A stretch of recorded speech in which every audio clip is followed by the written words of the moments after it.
to take the first step, he cannot increase in willpower, for by submitting to a bad habit, because of the immediate pleasure which it affords, one forfeits the right to rule over himself, and is so far a weak slave.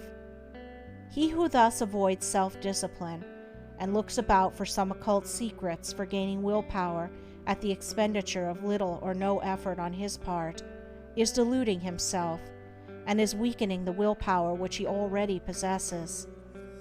The increased strength of will, which is gained by success in overcoming bad habits, enables one to initiate good habits.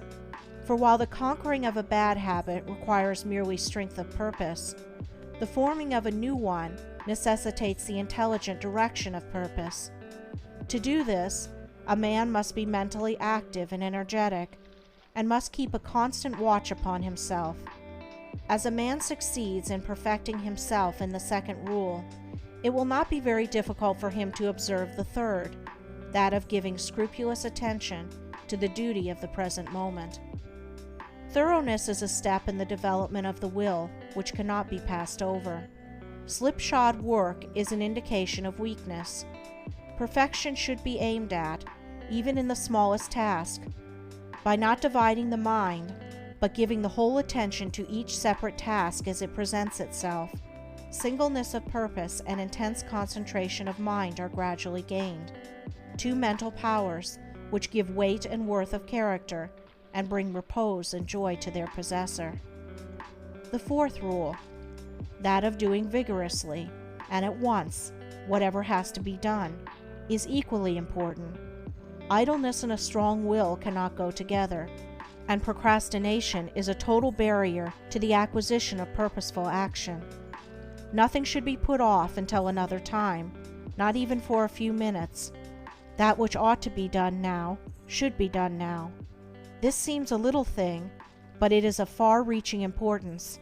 It leads to strength, success, and peace.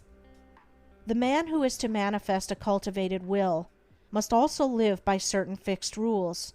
He must not blindly gratify his passions and impulses, but must school them to obedience. He should live according to principle and not according to passion. He should decide what he will eat and drink and wear, and what he will not eat and drink and wear, how many meals per day he will have, and at what times he will have them, at what time he will go to bed, and at what time he will get up. He should make rules for the right government of his conduct in every department of his life, and should religiously adhere to them. To live loosely and indiscriminately, eating and drinking and sensually indulging at the beck and call of appetite and inclination, is to be a mere animal, and not a man with will and reason. The beast in man must be scourged and disciplined and brought into subjugation, and this can only be done by training the mind and life on certain fixed rules of right conduct. The saint attains to holiness by not violating his vows, and the man who lives according to good and fixed rules is strong to accomplish his purpose. The sixth rule, that of controlling the tongue,